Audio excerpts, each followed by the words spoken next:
आज से हम स्टार्ट करेंगे एनसीईआरटी हाई स्कूल मैथ, जिसमें अध्याय फर्स्ट यहाँ पे वास्तविक संख्या है। इसमें पहली प्रश्नावली 1.1 जिसका पहला क्वेश्चन क्या रखा है यहाँ पे, निम्नलिखित संख्याओं को अभाज्य गुणनखंडों के गुणनफल के रूप में व्यक्त कीजिए।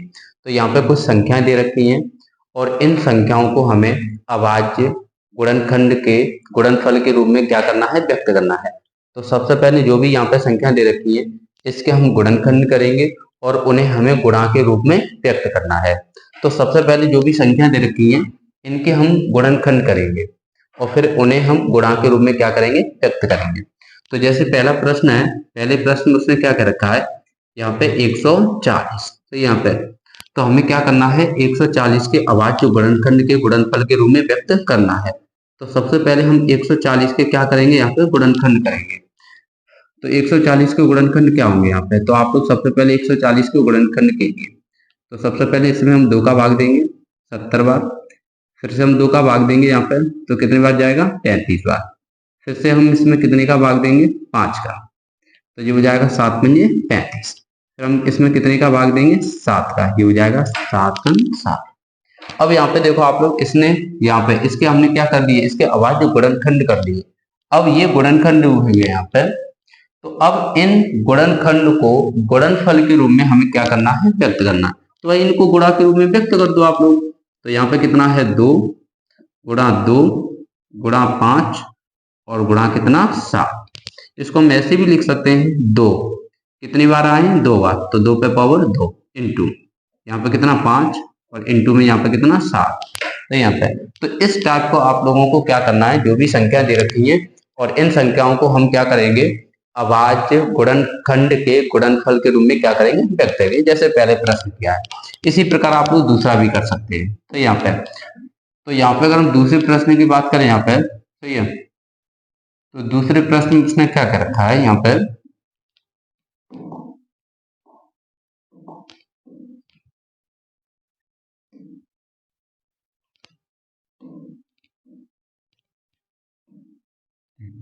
अब यहाँ पे दूसरा प्रश्न देखो, यहाँ पे दूसरे प्रश्न में क्या रखा है, यहाँ पे 156। तो यहाँ पे हमें 156 के साथ भी यही करना है, इसे अभाज्य गुणनखंड के गुणनफल के रूप में व्यक्त करना है। तो सबसे पहले आप लोग इसके अभाज्य गुणनखंड कीजिए। तो यहाँ पे हम 156 के अभाज्य गुणनखंड करेंगे। तो सबसे पहले यहाँ पे इसमें 2 का भाग देंगे यहाँ पे, तो जो हो जाएगा यहाँ पे 7 और कितना 8। फिर हम इसमें 2 का भाग देंगे, तो यहाँ पे तो हो जाएगा कितना 3 और यहाँ पे कितना 9। फिर हम इसमें 3 का भाग देंगे 13 बार, फिर हम इसमें 13 का भाग देंगे कितने बार, 1 बार। तो यहाँ पे अब इसको गुणनखंड तो हो गए इसके, अब इससे आप लोग गुणा के रूप में और व्यक्त कर दो। तो यहाँ पे हो जाएगा 2 इंटू 2 इंटू 3 इंटू 13, तो हो जाएगा 2 गुणा 2 और गुणा 3 और गुणा कितना 13। यहाँ पे इसको हम ऐसे भी लिख सकते हैं, 2 कितनी बार आए, 2 बार, तो इसे लिखेंगे 2 पे घात 2 इंटू यहाँ पे कितना 3 इंटू यहाँ पे कितना 13। तो यानी इन दोनों संख्याओं को हमने क्या किया है, अभाज्य गुणनखंड के गुणनफल के रूप में व्यक्त कर दिया। अर्थात ये संख्याएं सभी अभाज्य हैं और इन सभी संख्याओं को हमने गुणनफल के रूप में क्या कर दिया है, व्यक्त कर दिया। अर्थात गुणा के रूप में हमने क्या कर दिया, इसे व्यक्त कर दिया। ऐसे ही आप लोगों को तीसरा प्रश्न भी करना है। अगर हम इसके तीसरे प्रश्न की बात करें यहाँ पे, तो तीसरे प्रश्न में आप लोग संख्या देखो क्या है, 38 25। तो यहाँ पे तो आप लोग इसमें तीसरा प्रश्न देखो, तो यहाँ पे तीसरे सवाल में यहाँ पे संख्या दे रखी है 38 25। सही है, यहाँ पे तो आप लोग सबसे पहले इसके गुणनखंड कीजिए। सही है, सबसे पहले हम इसमें 3 का भाग लगाएंगे, तो जो हो जाएगा 3, यहाँ पे 3 दूनी 6, 7 या 21 और 3 पंजे 15। फिर से हम इसमें 3 का भाग लगाएंगे, ये हो जाएगा यहाँ पे 4 या 12। उसके बाद यहाँ पे 3 दूनी 6 और यहाँ पे 3 पंजे 15। सही है, अब 3 का भाग इसमें नहीं जाएगा, अब लगाएंगे हम 5 का, 5 से कट करेंगे यहाँ पे, तो हो जाएगा यहाँ पे 8 पंज 40 और 5 25। फिर 5 का भाग देंगे इसमें, तो 17 बार। फिर हम इसमें 17 का भाग देंगे, तो कितने बार, यहाँ पे 1 बार। तो हम 38 25 के हम क्या लिखेंगे, अभाज्य गुणनखंड के गुणनफल के रूप में। तो यहाँ पे 38 25 को हम लिखेंगे 38 25 बराबर कितने हुए यहाँ पे 3 गुणा 3 गुणा 5 गुणा 5 और गुणा कितना 17। सही, इसको हम ऐसे भी लिख सकते हैं 3 कितने बार आया है 2 बार, तो 3 पे घात 2 इंटू 5 कितने बार आया है 2 बार, तो 5 पे घात 2 इंटू में कितना है यहाँ पे 17। तो ये हमारा कौन सा प्रश्न है, तीसरा प्रश्न। तो यहाँ पे अगर हम चौथे प्रश्न की बात करें यहाँ पे, तो चौथे प्रश्न में इसने क्या कर रखा है यहाँ पे, चौथा प्रश्न है 5005। तो हमें 5005 को भी हमें क्या करना है, अभाज्य गुणनखंड के गुणनफल के रूप में क्या करना है, व्यक्त करना है। तो 5005, तो यहाँ पे तो देखो आप लोग यहाँ पे सबसे पहले अगर हमें 5005 देखें तो सबसे पहले आप लोग 5005 के गुणनखंड कीजिए। सही है, यहाँ पे तो सबसे पहले यहाँ पे हम भाग कितने का देंगे, 5 का। सही है, तो कितने बार जाएगा यहाँ पे 1001 बार। सही है, उसके बाद यहाँ पे हम 5 के बाद भाग देंगे कितने का, 7 का। सही है, यहाँ पे तो ये कितने बार जाएगा 7। सही है, यहाँ पे उसके बाद यहाँ पे 3 30 हो गए, ये 7 चौक 28 और यहाँ पे 7 या 21। फिर उसके बाद यहाँ पे 8 का इसमें नहीं जाएगा, 9 का इसमें नहीं जाएगा, 10 का भी नहीं जाएगा। अब हम देंगे कितने का, 11 का। सही है, तो ये हमारा कितने बार जाएगा, 13 बार। फिर हम इसमें 13 का भाग देंगे कितने बार जाएगा, 1 बार। तो हमने 5005 के यहाँ पे गुणनखंड भी कर दिए। अब बस इनको गुणनखंड को हमें क्या करना है, गुणा के रूप में व्यक्त करना है। सही है, तो इसको हम कैसे लिख सकते हैं, तो यहाँ पे हम लिखेंगे क्या, 5005 बराबर कितना हो जाएगा, 5 गुणा कितना 7 गुणा 11 और गुणा 13। तो यहाँ पे तो ये हमारा कौन सा प्रश्न है, चौथा प्रश्न। तो यानी 5005 को हमने अभाज्य संख्याओं के गुणा के रूप में व्यक्त कर दिया और यही हमें करना था। अगर हम इसके 5वें प्रश्न की बात करें यहाँ पे, तो 5वें प्रश्न में क्या क्या रखा है, यहाँ पे हमें 74 29 को भी करना है यहाँ पे। तो ये तो आप लोग 74 29 को हमें क्या करना है, अभाज्य गुणनखंड के गुणा के रूप में व्यक्त करना है। तो सबसे पहले आप लोग 74 29 के क्या करोगे, अभाज्य गुणनखंड करोगे। तो सबसे पहले आप लोग 74 29 के अभाज्य गुणनखंड करो। तो यहाँ पे तो सबसे पहले हम इसमें कितने का भाग देंगे, तो यहाँ पे हम इसमें 17 का भाग देंगे। तो कितने बार जाएगा यहाँ पे, तो अगर हम 17 का सबसे पहली बार यहाँ पे 17 का भाग जाएगा। तो यहाँ पे हम 17 का भाग दें तो हो जाएगा कितना, 17 चक 68 कितने बच्चे 6, यहाँ पे हो गए 62। तो यहाँ पे अगर देखा जाए 17 तियो 51। तो यहाँ पे उसके बाद यहाँ पे कितने बचे 11, इधर हो गए 119, 17 7 119 437 बार। अब यहाँ पे 17 का नहीं जाएगा, अब हम कितने का देंगे, अभाज्य 17 के बाद अभाज्य संख्या कौन सी आएगी, 19। तो अब हम इसमें 19 का भाग देंगे। तो यहाँ पे तो 19 का भाग देंगे तो ये हमारा कितना भाग, यहाँ पे हम लिखेंगे 19 दूनी 38। तो यहाँ पे और 19 तियो 57 कितने बार गया, 23 बार। अब इसमें हम कितने का भाग देंगे, 23 का, तो ये हो जाएगा 1 बार। यहाँ पे तो यहाँ पे अगर देखा जाए, अगर हमने 74 29 के अभाज्य गुणनखंड तो कर दिए, अब बस इसको हमें क्या करना है, गुणा के रूप में व्यक्त करना है। तो भाई कर दो वो यहाँ पे। तो यहाँ पे हम लिखेंगे क्या, 74 29, तो यहाँ पे बराबर जो हो जाएगा 17 गुणा 19 और गुणा यहाँ पे कितना हो जाएगा 23। सही है यहाँ पे। तो ये हमारा कौन सा प्रश्न है, ये है हमारा पहले का 5वां प्रश्न। तो हमें सभी सवालों में क्या करना था, सबसे पहले जो संख्याएं दे रखी हैं इसके हमें क्या करना है, गुणनखंड करना है। गुणनखंड से हमें अभाज्य संख्या मिल जाएंगी जो भी है। सही है, और उनको हम क्या करेंगे, गुणा के रूप में व्यक्त कर देंगे। सही है यहाँ पे। उसके बाद ये हमारा था पहला प्रश्न। सही है, अगर हम इसमें दूसरे प्रश्न की बात करें यहाँ पे, सही है, तो दूसरे प्रश्न में क्या रखा है यहाँ पे, पूर्णांकों के निम्नलिखित युग्मों के HCF और LCM ज्ञात कीजिए तथा इसकी जांच भी कीजिए क्या दो संख्याओं का गुणनफल HCF इंटू LCM के बराबर है या नहीं। अर्थात दो संख्याओं का गुणनफल लासा गुणा बासा के बराबर है कि नहीं। अच्छा, तो सबसे पहले यहाँ पे दो संख्याएं दे रखी हैं, तो लासा आप लोगों ने पहले भी निकाला होगा, लेकिन यहाँ पे हमें गुणनखंड विधि से लासा और मासा ज्ञात करने हैं। सही है, जैसे अगर हम पहले प्रश्न की बात करें यहाँ पे, तो पहले प्रश्न में क्या क्या रखा है यहाँ पे, तो पहले प्रश्न में है यहाँ पे 26 और 91 के हमें क्या करना है, लासा और मासा ज्ञात करना है।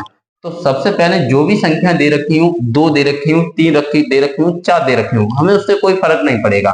सबसे पहले जो भी संख्या दे रखी हूँ तो इसके हम गुणनखंड करेंगे, आवाज जो गुणनखंड करेंगे और उसको हम आवाज गुणनखंड को गुणा के रूप में व्यक्त करेंगे। तो सबसे पहले यहाँ पे 26 के गुणनखंड कीजिए। तो यहाँ पे तो ये हमारा कितना हो जाएगा, सबसे पहले यहाँ पे हो जाएगा 2 गुणा 13। तो यहाँ पे 91 के अगर हम गुणनखंड करें यहाँ पे तो ये हमारा कितना हो जाएगा 7 गुणा 13। तो यहाँ पे अब यहाँ पे आप लोग लिखना चाहो तो लिख भी सकते हो। 26 का अगर हम गुणनखंड करेंगे, सबसे पहले हम 2 का भाग देंगे 13 बार, उसके बाद हम 13 का भाग देंगे कितनी बार, 1 बार। अगर हम 91 के गुणनखंड करें यहाँ पे तो सबसे पहले हम 7 का भाग देंगे कितनी बार, 13 बार, उसके बाद हम 13 का भाग देंगे कितनी बार, 1 बार। अब यहाँ पे निकालना है मुझे क्या, एलसीएम और निकालना है एचसीएफ। तो यहाँ पे हम एचसीएफ निकालेंगे तो यहाँ पे जो गुणनखंड दे रखे हैं, आवाज जो गुणनखंड दे रखे हैं, इसमें से हमें वो गुणनखंड देखने हैं जो ओवेनिस्ट हैं, अर्थात कॉमन है। और कॉमन जो गुणनखंड है उसमें से हम छोटी घातों वाले ले लेंगे सभी आवाज गुणनखंड और उनका हम कर देंगे गुणा। जैसे तो यहाँ पे जब देखा जाए इसमें और इसमें ओवेनिस्ट गुणनखंड कौन है, तो यहाँ पे 13 और यहाँ पे कितना 1। अब जो ओवेनिस्ट गुणनखंड है, कॉमन गुणनखंड है, उसमें से छोटी घातों वाले लेंगे। जैसे यहाँ पे 1 घात है, यहाँ पे भी 1 घात है, तो यहाँ पे हम 1 घात वाला ही लेंगे यहाँ पे, तो हो जाएगा यहाँ पे 13 पे घात 1। लेकिन और कोई ओवेनिस्ट गुणनखंड है नहीं है तो यहाँ पे तो हमें क्या करना है, ये सवाल यहीं पे छोड़ देना है। अगर और भी ओवेनिस्ट गुणनखंड होते तो उसमें से हम छोटी घातों वाले यहाँ पे फिर से लिखते और उनका हम क्या कर देते, गुणा कर देते। तो यहाँ पे अगर मुझे निकालना है एलसीएम तो हम एलसीएम कैसे निकालेंगे, तो प्रत्येक आवाज गुणनखंड में से हमें क्या करना है, अधिकतम घात वाले लेने हैं। एक तो हमें प्रत्येक आवाज गुणनखंड लेना है, उसमें से भी ज्यादा घात वाले लेने हैं। जैसे यहाँ पे 2 पे घात 1 और कहीं नहीं दिख रहे हैं तो लो आप लोग, और 1 ही बार लेंगे, उससे ज्यादा घाती कहीं पर है नहीं। उसके बाद कितना है 7, सही है। उसके बाद कितना है यहाँ पे 13, ये कॉमन है भाई, हमें प्रत्येक आवाज गुणनखंड लेना है। और प्रत्येक में यहाँ पे कौन कौन से आवाज गुणनखंड आए, 2 है, 7 है, 13 है, तो हमने 2 भी ले लिया, 7 भी ले लिया। अब हम कितना लेंगे यहाँ पे 13, वो भी अधिकतम घातों वाले, लेकिन यहाँ पे अधिकतम घात 1 ही है, इन सबका गुणा कर लो। तो ये हमारा कितना हो जाएगा 7 दूनी 14 और इंटू में कितना 13, यहाँ पे गुणा करेंगे तो जो हो जाएगा 14 3 42 की 2 हासिल 4, 14 3 14, 14 और 4 कितने हो गए 18। तो यहाँ पे अगर देखा जाए एचसीएफ कितना है 13 और एलसीएम कितना है 182। तो यहाँ पे तो अब आप लोग समझ गए होंगे, अगर मुझे एलसीएम निकालना है तो प्रत्येक आवाज गुणनखंड में से हमें अधिकतम घातों वाले लेने हैं और उन सभी का गुणा करना है। अगर मुझे एचसीएफ निकालना है तो हम क्या करेंगे, ओवेनिस्ट गुणनखंड में से यहाँ पे न्यूनतम घातों वाले लेंगे, कम घातों वाले लेंगे और उन सभी का हम क्या कर देंगे, गुणा कर देंगे। तो यहाँ पे ये हमारा क्या हो गया मासा और ये क्या हो गया लासा, सही है। मासा होता क्या है, एचसीएफ हाईएस्ट कॉमन फैक्टर होता क्या है, एचसीएफ वह न्यूनतम संख्या होती है, वह छोटी से छोटी संख्या होती है। तो यहाँ पर एचसीएफ की अगर हम बात करें तो एचसीएफ जो होता है वह बड़ी से बड़ी संख्या जिसका दी हुई संख्या में क्या चला जाता है, भाग चला जाता है। तो यहाँ पे 13 से बड़ी ऐसी कोई संख्या नहीं है जिसका यहाँ पे 26 में भी भाग जाए और 91 में भी भाग जाए। तो यह 13 सबसे बड़ी ऐसी संख्या है जिसका 26 में भी भाग जाता है और 91 में भी भाग जाता है। तो ये हमारा क्या है एचसीएफ। एलसीएम क्या है, ये सबसे छोटी ऐसी संख्या है जिसमें 26 का भाग भी चला जाएगा और 91 का भाग भी चला जाएगा। तो यहाँ पे तो ऐसी यहाँ पे छोटी संख्या को हम क्या कहते हैं, एलसीएम। तो ये अर्थात एलसीएम वह छोटी से छोटी संख्या होती है जिसमें दी हुई संख्या का भाग चला जाए, और एचसीएफ वह बड़ी से बड़ी संख्या होती है जिसका दी हुई संख्या में भाग चला जाए। तो यहाँ पे तो अब आप लोग समझ गए होंगे। यहाँ पे तो जैसे हमारी कोई भी संख्या है 26 है और यहाँ पे कितनी है संख्या है 91। तो यहाँ पे तो जो संख्या है इनमें भाग चला जाए तो यहाँ पे, और ये संख्या कैसी होनी चाहिए, बड़ी से बड़ी। तो फिर हमारा क्या बनेगा यहाँ पे एचसीएफ। तो ये और इन संख्याओं का भाग चला जाए सही है। यहाँ पे जिस संख्या में, जैसे यहाँ पे कितनी है 182, तो ये हमारी क्या बनेगी HCF। और ये संख्या कैसी होनी चाहिए, छोटी से छोटी, कम से कम छोटी से छोटी। अब आप लोग HCF और LCM समझ गए होंगे यहाँ पे कि HCF का क्या मतलब है यहाँ पे और LCM का यहाँ पे क्या मतलब है। तो LCM आप लोग समझ गए होंगे, यहाँ पे लोएस्ट कॉमन मल्टीपल, अर्थात यहाँ पे वह छोटी से छोटी संख्या जिसमें 26 का भी भाग चला जाए, 91 का भाग भी चला जाए, तो ऐसी संख्याओं को हम कहेंगे LCM। LCF वह बड़ी से बड़ी संख्या जिसका 26 में भी भाग चला जाए और 91 में भी भाग चला जाए, तो ऐसी संख्याओं को हम क्या कहेंगे HCF। सही है। तो अब आप लोग LCM और HCF समझ गए होंगे यहाँ पे क्या होता है। लेकिन जब दो संख्याओं के HCF और LCM यहाँ पे निकाल लिए हैं, तो आप लोग यहाँ पे इसकी जांच भी कर सकते हो, सत्यता की जांच भी कर सकते हो, क्या ये हमारे आंसर सही है या नहीं है। तो ये इसके लिए उसने यहाँ पे फॉर्मूला भी दे रखा है कि यहाँ पे दो संख्याओं का गुणनफल किसके बराबर होगा, यहाँ पे लासा गुणा मासा के बराबर। तो आप लोग यहाँ पे इनके, सही है, यहाँ पे अगर हम क्या करें भाई, सत्यता की जांच करेंगे, तो सबसे पहले आप लोग क्या करोगे, यहाँ पे सत्यता की जांच। अगर हम सत्यता की जांच करें तो हम ये फॉर्मूला लगाएंगे। तो यहाँ पे क्या लगाएंगे, ये फॉर्मूला क्या है, पहली संख्या दो संख्याओं का गुणनफल, मतलब यहाँ पे दोनों संख्याओं को हमें क्या करना है, गुणा करना है। तो यहाँ पे हम लिखेंगे क्या, पहली संख्या, और यहाँ पे हो जाएगा क्या, गुणा दूसरी संख्या। सही है। और बराबर में क्या हो जाएगा, लासा गुणा मासा।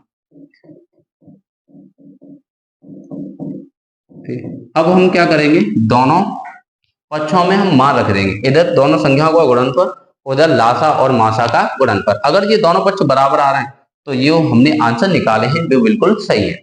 तो यहाँ पे पहली संख्या कितनी है 26 इंटू दूसरी संख्या कितनी है यहाँ पे 91 बराबर यहाँ पे लासा कितना है यहाँ पे 182 इंटू मासा कितना है यहाँ पे 13। अब हम 26 और 91 का गुणा करेंगे तो हमारा कितना बनेगा यहाँ पे, चलो हम कैलकुलेटर से गुणा कर दे रहे हैं यहाँ पे, ठीक है। तो 26 और हमें क्या करना है 91 का गुणा करना है, तो ये हो जाएगा 26 गुणा 91, तो यहाँ पे हो जाएगा 2366। तो ये हमारा कितना आ गया 2366 आ गया। ये कितना हो गया 2366 बराबर, इधर 182 और 13 का गुणा कर दो आप, सही है। तो ये हो जाएगा 182, 182 गुणा 13, तो ये भी कितना है 2366। हमारे दोनों ही पक्ष बराबर हैं, इसका मतलब हमारा लासा भी सही है और यहाँ पे मासा भी सही है। तो अब आप लोग समझ गए होंगे सवाल कैसे किए जाएंगे। तो आप लोग समझ गए मासा कैसे निकाला जाएगा, जो ओवेनिष्ठ गुणनखंड होंगे, जो कॉमन गुणनखंड होंगे, जो दोनों में होंगे, उनमें से हमें कम घातों वाले लेने हैं और उन सभी का गुणा करना है।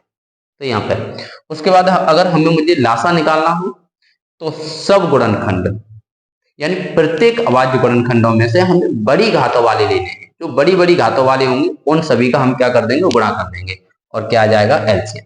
फिर हम इसकी सत्यता की जांच करेंगे, पहली संख्या गुणा दूसरी संख्या बराबर लासा गुणा मासा। अगर दोनों पक्ष बराबर आ रहे हैं तो दिए हुए आंसर जो हमने आंसर निकाले हैं वो सही है, अन्यथा की स्थिति में गलत है और इनको हमें दोबारा से पुनः से चेक करना पड़ेगा। ठीक, उसके बाद दूसरा प्रश्न देखो आप लोग इसका। दूसरे प्रश्न में 510 और 92। तो यहाँ पे अगर हम दूसरे प्रश्न में बात करें, यहाँ पे एक संख्या है 510, तो यहाँ पे और एक संख्या कितनी है 92, सही है।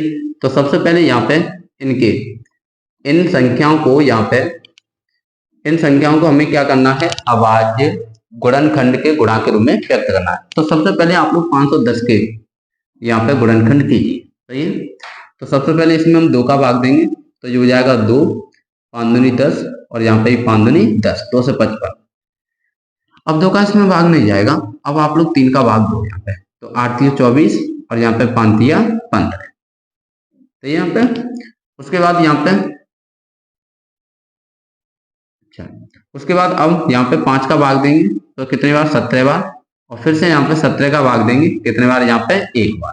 तो ये हमारा कितना हो जाएगा 2 गुणा 3 गुणा 5 और गुणा कितना यहाँ पे 17। अच्छा 92 के गुणनखंड कीजिए आप यहाँ पे। तो 92 के अगर हम यहाँ पे गुणनखंड करें यहाँ पे तो कितनी बार, 2 बार, तो ये कितना हो जाएगा 8 और यहाँ पे हो जाएगा 6 दूनी 12, फिर से दो यहाँ पे 23 बार और फिर से हम कितने का भाग देंगे 23 का और कितनी बार 1 बार। तो यहाँ पे कितना आ गया, ये आ गया 2 गुणा यहाँ पे 2 और गुणा यहाँ पे कितना 23। इसको हम ऐसे भी लिख सकते हैं 2 पे पावर 2 और गुणा कितना यहाँ पे 23।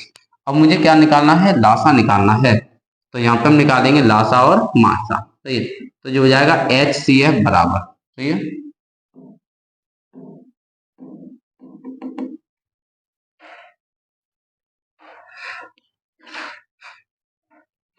तो यहाँ पे तो हम निकालेंगे यहाँ पे लासा। तो लासा कितना हो जाएगा, मैंने क्या कहा था, दोनों में से ओवेनिस्ट कॉमन गुणनखंड। अच्छा एक ये है एक ये है, इनमें कॉमन क्या है, 2 है और इसके अलावा तो कुछ है नहीं है। इसमें से भी हमें कम घातों वाले लेने, यहाँ पे 2 पे पावर 1 है, यहाँ पे 2 पे पावर 2 है, तो हम कम घातों वाले लेंगे तो 2 पे पावर 1। अच्छा और भी कोई वैनिस्ट है नहीं, तो यही हमारा क्या हो जाएगा मासा। तो इसमें मासा कितना आ गया 2। अब निकालेंगे हम क्या, लासा। अगर हम लासा निकालें यहाँ पे तो हमें क्या करना है भाई, प्रत्येक अभाज्य गुणनखंड में से अधिक घातों वाले लेने हैं। अच्छा यहाँ पे 2 है, यहाँ पे भी 2 है, ये एक अभाज्य गुणनखंड हो गया, इसमें से ज्यादा घाते हैं, यहाँ पे 2 घाते हैं, यहाँ पे 1 घाते हैं, ज्यादा घातों वाले 2 पे पावर 2। अच्छा उसके बाद क्या है, 3 है, क्या यहाँ पे है, नहीं, 3 भी ले लिया अभाज्य गुणनखंड। उसके बाद 5 है, 5 भी ले लो। उसके बाद 17 है, 17 भी ले लो। और उसके बाद यहाँ पे 23 है, 23 भी ले लो। अब बताओ इसमें और इसमें कोई भी अभाज्य गुणनखंड छूट रहा है, कोई भी नहीं छूट रहा है, वो भी हमने सब ले लिए, वो भी ज्यादा ज्यादा घातों वाले भी ले लिए। तो यहाँ पे तो ये इस टाइप से हम क्या निकालेंगे, एलसीएम। अब इन सभी संख्याओं को गुणा कर दो आप लोग। तो यहाँ पे तो गुणा करेंगे, हो जाएगा 2 दूनी 4 12 60, तो हो जाएगा 60 गुणा 17 और गुणा कितना यहाँ पे 23। तो यहाँ पे इन सब का गुणा कर दो आप लोग, सही है। तो इन सब का जब हम गुणा करेंगे तो कितना होगा यहाँ पे, चलो भाई कैलकुलेटर से ही कर देते हैं यहाँ पे। तो 60 यहाँ पे ये हमारा हो जाएगा 60 और यहाँ पे गुणा, यहाँ पे कितना 17 और यहाँ पे गुणा कितना यहाँ पे 23, तो 23,460। तो यहाँ तो ये आ गया हमारा 23,460। तो ये क्या आ गया, LCM, यानी हमने इसका LCM भी निकाल दिया यहाँ पे और क्या निकाल दिया यहाँ पे, इसका LCM भी निकाल दिया, यहाँ पे इधर करते रहे, ठीक है। LCM भी निकाल दिया और इसका HCF भी निकाल दिया। अब मुझे क्या करना है, सत्यता की जांच कर दो भाई यहाँ पे, सत्यता की जांच। तो यहाँ पे हम हेडिंग डालेंगे क्या, सत्यता की जांच। सत्यता की जांच में आप लोग समझ तो गए क्या करना है, पहली संख्या गुणा दूसरी संख्या बराबर यहाँ पे लासा गुणा मासा। तो ये हमारा क्या हो जाएगा, पहली संख्या गुणा दूसरी संख्या, पहली संख्या गुणा दूसरी संख्या बराबर यहाँ पे क्या हो जाएगा, लासा LCM गुणा मासा HCF। भाई मान रख दो दोनों बच्चों में, पहली संख्या कितनी है 510 गुणा दूसरी संख्या कितनी है 92 बराबर लासा कितना है 23,460 इंटू मासा कितना है 2। 23,460 का 2 में गुणा करेंगे यहाँ पे हम, सही है।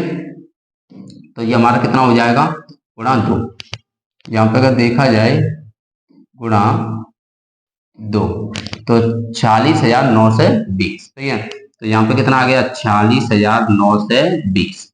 इधर 510 का हम 92 में गुणा करेंगे तो यहाँ पे तो 510 गुणा कितना 92, तो यहाँ पे गुणा कितने का 92 का हमें गुणा करना है इसमें, क्लियर करते हैं। यहाँ पे अगर देखा जाए 510 गुणा 92 तो यहाँ पे तो 46,920, तो ये भी हमारा कितना आ गया 46,920। तो यहाँ पे दोनों पक्ष बराबर हैं, तो इसका मतलब जो हमारा आंसर है वो बिल्कुल कैसा सही है, अर्थात HCF कितना आ गया 2 और यहाँ पे अगर देखा जाए LCM कितना आ गया 23,460, ठीक। अच्छा अगर इसमें तीसरा प्रश्न भी है तो यहाँ पे तीसरे प्रश्न में यहाँ पे क्या क्या रखा है, यहाँ पे तीसरे प्रश्न में 336 और 54। तो यहाँ पे तीसरे प्रश्न की अगर हम बात करें, संख्या कौन कौन सी है, 336 और 54। चलो वही देखो यहाँ पे,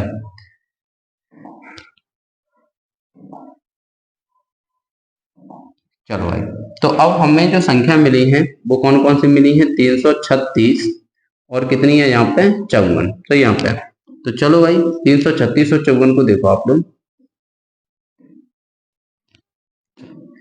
अच्छा, ये है तीसरा प्रश्न यहाँ पे, ये है दूसरे का तीसरा प्रश्न। चलो भाई, सबसे पहले इसके गुणनखंड कीजिए। तो यहाँ पे, तो यहाँ पे 54 के हम गुणनखंड करेंगे। तो भाई 54 के कर दो आप लोग यहाँ पे गुणनखंड।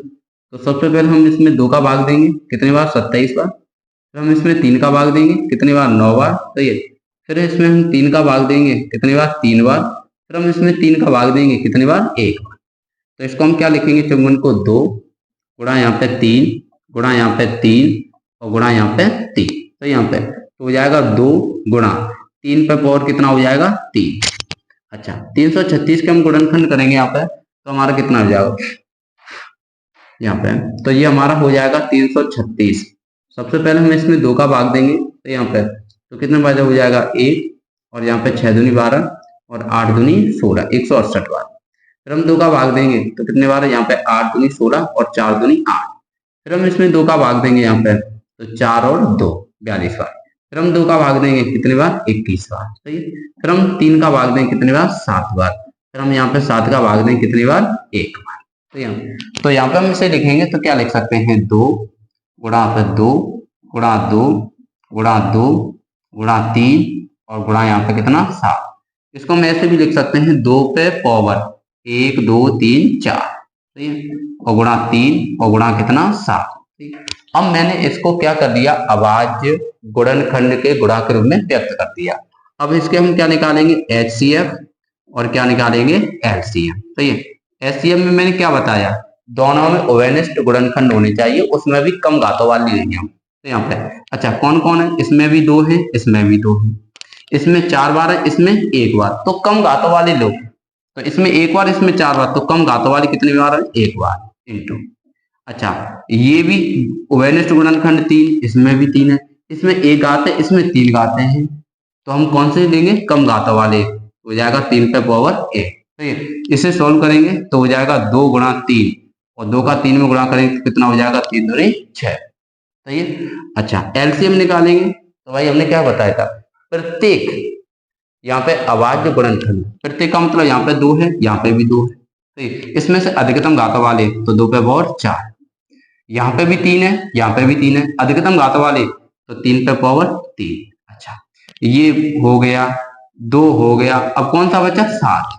तो यहाँ पे, तो यहाँ पे हमारा कितना हो गया, 7। इन सभी के गुणा करेंगे तो हो जाएगा 2 गुणा 2 गुणा 2 और गुणा कितना, 2 गुणा यहाँ पे 3 गुणा 3 और गुणा 3 और गुणा कितना यहाँ पे, 7। इन सभी का गुणा कर दो तो 2 दूनी 4 दूनी 8 दूनी 16। तो यहाँ पे तो ये कितना हो गया, 16 इंटू 3 3 का 9 27, 3 3 का 9 27 और यहाँ पे गुणा कितना, 7। इन सभी का गुणा कर दो आप लोग, 16 27 और 7 का गुणा करेंगे यहाँ पे तो कितना हो जाएगा, 16 27 7। तो यहाँ पे तो ये हमारा हो जाएगा 16, तो यहाँ पे गुणा 27 गुणा कितना, 7। 100 नहीं भाई, यहाँ पे ये नहीं होगा, 16 गुणा 27 गुणा 16 27 गुणा 7 तो 3024। सही है। तो इसका आंसर कितना आ गया, 3024। सही है। तो हमने यहाँ पे क्या निकाल दिया भाई, लासा भी निकाल दिया, मासा भी निकाल दिया। अभी भी मुझे क्या करना है, सत्यता की जांच भी करनी है। तो शुरू हो जाओ भाई, सत्यता की जांच में क्या करना है, पहली संख्या और गुणा दूसरी संख्या बराबर यहाँ पे लासा गुणा मासा। तो कर दो भाई, यहाँ पे हमें क्या करना है, यहाँ पे पहली संख्या गुणा दूसरी संख्या और बराबर यहाँ पे लासा गुणा मासा। तो यहाँ पे हम करेंगे क्या, सत्यता की जांच। इसमें हम फॉर्मूला तो आप लोग जानते ही हो, कौन सा लगाना है, यहाँ पे हमें फॉर्मूला लगाना है, पहली संख्या गुणा दूसरी संख्या, पहली संख्या गुणा दूसरी संख्या, पहली संख्या गुणा दूसरी संख्या बराबर यहाँ पे क्या हो जाएगा, लासा गुणा मासा। इसमें मान रख दो आप लोग। पहली संख्या कितनी है 336 गुणा दूसरी संख्या कितनी है 54 बराबर लासा कितना है 3024 मासा कितना है 6। अच्छा 3024 में भी 6 का गुणा कर दो तो यहाँ पे तो ये हमारा कितना आ गया 3024 गुणा यहाँ पे कितना 6 तो 18144 ये आ गया 18144। इधर भी गुणा कर दो 336 गुणा 54 तो ये हो जाएगा 336 गुणा 54 18144। यहाँ पे दोनों पक्ष ही बराबर हैं तो हमारे लासा और ये मासा बिल्कुल कहते हैं सही। ये लासा 3024 और ये मासा कितना 6। तो इस टाइप से हमें सत्यता की जांच भी करनी थी और लासा और मासा भी निकालना।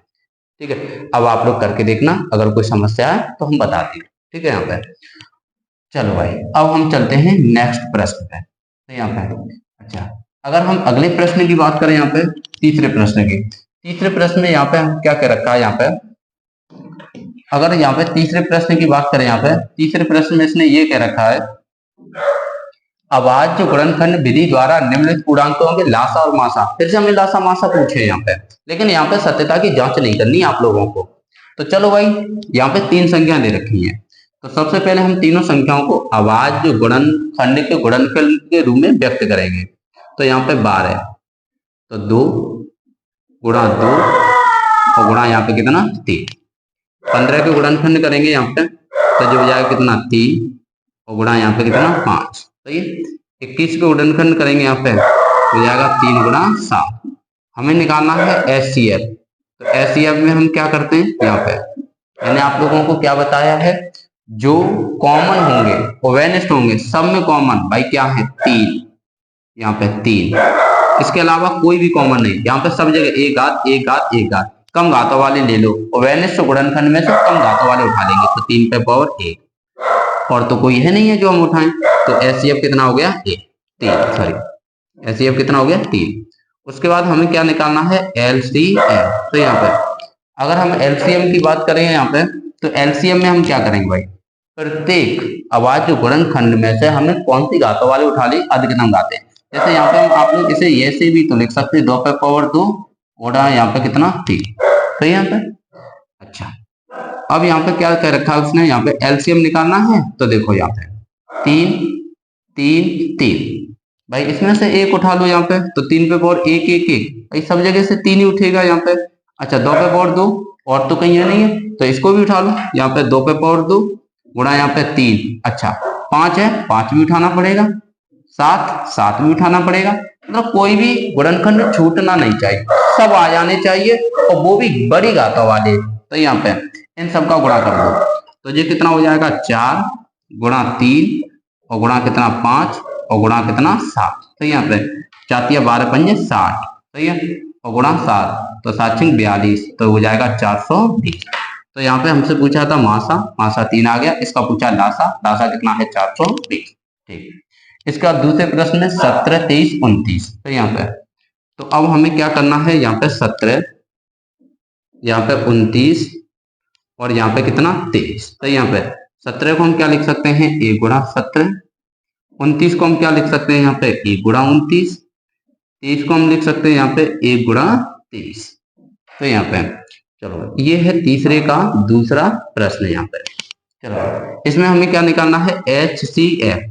वैसे आप लोगों को कोई भी उभयनिष्ठ गुणनखंड दिखेगा नहीं लेकिन ऐसी स्थिति में भी आप लोग इसका मासा 0 मत करना। ऐसी भी स्थिति में यहाँ पे इसका मासा कितना करोगे 1 क्योंकि एक ऐसी संख्या है जिसका 17 में भी भाग चला जाए 29 में भी भाग चला जाता है और 23 में भी भाग चला जाता है। तो यहाँ पे एचसीएफ कितना बन जाएगा 1। एलसीएम निकालेंगे यहाँ पे तो एलसीएम कितना बनेगा यहाँ पे एलसीएम की यहाँ पे 17 29 23 नहीं है शायद 17 19 23 है। तो यहाँ पे इसे सही कर लो आप लोग। तो यहाँ पे जो संख्या है 17 तो यहाँ पे और उसके बाद 19 तो यहाँ पे 19 को आप लोग क्या लिखोगे 1 गुणा 19 सही है। यहाँ पे चलो एक बार कंफर्म कर ले रहे हैं यहाँ पे कौन कौन सी संख्या है 17 23 29 भाई 17 23 29 17 23 सॉरी 29 ही है यहाँ पे।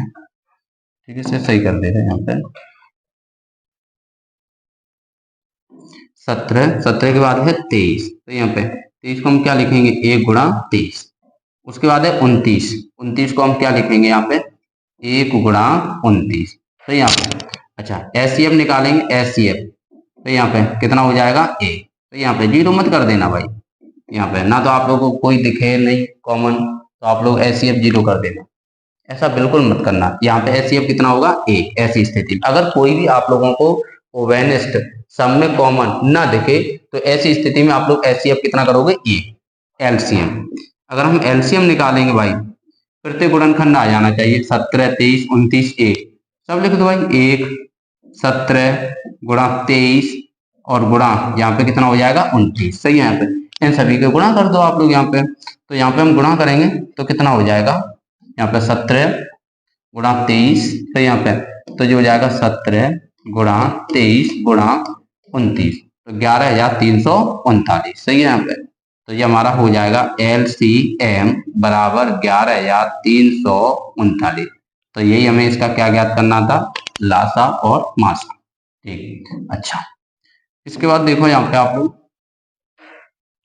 चलो भाई अगर हम इसके नेक्स्ट प्रश्न की बात करें यहाँ पे, तो यहाँ पे नेक्स्ट प्रश्न का है 8, 9 और 25, इसमें भी हमें ज्ञात करना है। तो ये भाई तो यहाँ पे 8, 9 और 25, 8 है 9 है और कौन है 25, 8, 9 और यहाँ पे कितना 25। तो ये 8 के गुणनखंड करेंगे यहाँ पे 2 गुणा 2 और गुणा कितना 2, 9 के गुणनखंड करेंगे 3 गुणा 3, 25 के गुणनखंड करेंगे 5 गुणा 5। यहाँ पे देखो तीनों में कोई भी ओवेनिस्ट गुणनखंड है, कोई भी कॉमन है, तीनों में कोई ऐसा गुणनखंड है, ऐसी कोई संख्या है जो तीनों में हो, बिल्कुल नहीं। तो ऐसी स्थिति में जो एचसीएफ होगा वो कितना होगा 1। ठीक है, अच्छा एलसीएम की अगर हम बात करें यहाँ पे तो सब इसे 5 पे पावर 2 लिखोगे आप लोग, इसे क्या लिखोगे 3 पे पावर 2 और इसे क्या लिखोगे 2 पे पावर 3। अच्छा यहाँ पे कौन कौन से अभाज्य गुणनखंड आए, एक 2 है, एक 3 है, एक 5 है, सब ले लो आप लोग, उसमें भी बड़ी घातों वाले। तो यहाँ पे 2 पे पावर 3 क्योंकि भाई बड़ी घातों वाले यही, इसके अलावा कोई है भी नहीं है। यहाँ पे 3 पे पावर कितना 2, तो यहाँ पे और 5 पे पावर कितने 2, 2 पे पावर 3 का मतलब 2 का 3 बार गुणा कितना होता है 8, 3 का 2 बार गुणा 9 और ये कितना हो गया यहाँ पे 25। तो यहाँ पे 25 का 8 में गुणा करेंगे तो यहाँ पे तो 25 अट्ठे 2 से का 9 में गुणा करेंगे तो ये कितना हो जाएगा 1800। तो यहाँ पे चलो भाई उसके बाद यहाँ पे एलसीएम भी निकाल दिया, कितना आ गया 1800। तो यहाँ पर और उसके बाद यहाँ पे अगर देखा जाए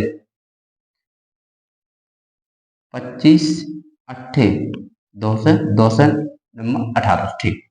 और एलसीएम भी निकाल दिया, एलसीएम कितना आ गया 1800 और यहाँ पे अगर देखा एचसीएफ कितना आ गया 1। तो ये हमारा कौन सा प्रश्न है, तीसरा प्रश्न। ठीक है, ये तीसरे का तीसरा प्रश्न। तो ऐसे हम निकालते हैं लासा और मासा। अब आप लोग समझ गए हो कि कैसे निकालते हैं। ठीक है, यहाँ पे चलो अब इसके अगर हम नेक्स्ट प्रश्न की बात करें, यहाँ पे नेक्स्ट प्रश्न में यहाँ पे क्या क्या रखा है, यहाँ पे इसने चौथे सवाल में हमें क्या ज्ञात करना है। यहाँ पे चौथे सवाल की अगर हम बात करें तो यहाँ पे एचसीएफ दे रखा है 9, किस किस का एचसीएफ दे रखा है 306 और 657। तो इन्हीं दोनों संख्याओं का हमें क्या ज्ञात करना है एलसीएम, किस किस का एलसीएम 306 और 657। तो यहाँ पे तो क्या क्या दे रखा है पहले आप लोग वो नोट कर दो। तो यहाँ पे दो संख्या दे रखी है, दोनों संख्या दे रखी है यहाँ पे। तो यहाँ पे तो हम पहले लिखेंगे दोनों संख्याएं। तो यहाँ पे दे रखी है पहली संख्या, तो यहाँ पे कितनी दे रखी है, यहाँ पे पहली संख्या 306। अच्छा दूसरी संख्या भी दे रखी है, यहाँ पे दूसरी संख्या कितनी दे रखी है यहाँ पे 657 यहाँ पे। अच्छा इन दोनों संख्याओं का यहाँ पे एचसीएफ कितना दे रखा है 9, इन दोनों संख्याओं का क्या दे रखा है एचसीएफ 9 यहाँ पे। अब इन दोनों संख्याओं का हमें हमसे क्या पूछा है एलसीएम, तो निकाल दो भाई इन दोनों संख्याओं का एलसीएम यहाँ पे।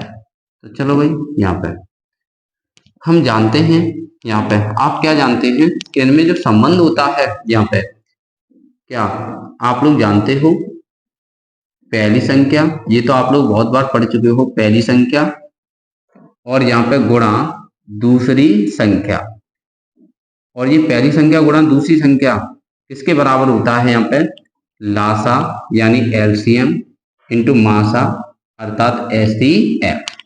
अच्छा मान रख दो, पहली संख्या कितनी है 306 इंटू दूसरी संख्या कितनी है 657 इंटू यहाँ पे लासा, लासा तो हमें निकालना ही है यहाँ पे, बराबर यहाँ पे लासा कितना है निकालना है हमें, इंटू HCF, HCF कितना है 9, 9 से यहाँ पे 306 काट दो, कितने बार यहाँ पे 9 3 27 9 36, तो यहाँ पे 34 और गुणा यहाँ पे 657, तो यहाँ पे बराबर क्या हो गया LCM। अच्छा 34 और 657 का आप लोग यहाँ पे गुणा कर दो, तो यहाँ पे तो यहाँ पे हम गुणा करेंगे 34 और 657 का, 34 गुणा यहाँ पे 657 22,338, तो ये कितना हो गया यहाँ पे हो गया 22,338 और बराबर यहाँ पे क्या LCM, अर्थात LCM बराबर कितना आ गया 22,338। सही है, और यही हमसे पूछा था यहाँ पे कि इन दोनों संख्याओं का LCM कितना है, तो 22,338। ठीक, इसके यहाँ पे इसके जो आगे वाले सवाल हैं वो यहाँ पे अगली वीडियो में हम बनाएंगे। ठीक है, आज के लिए हम इतना ही रखते हैं, धन्यवाद।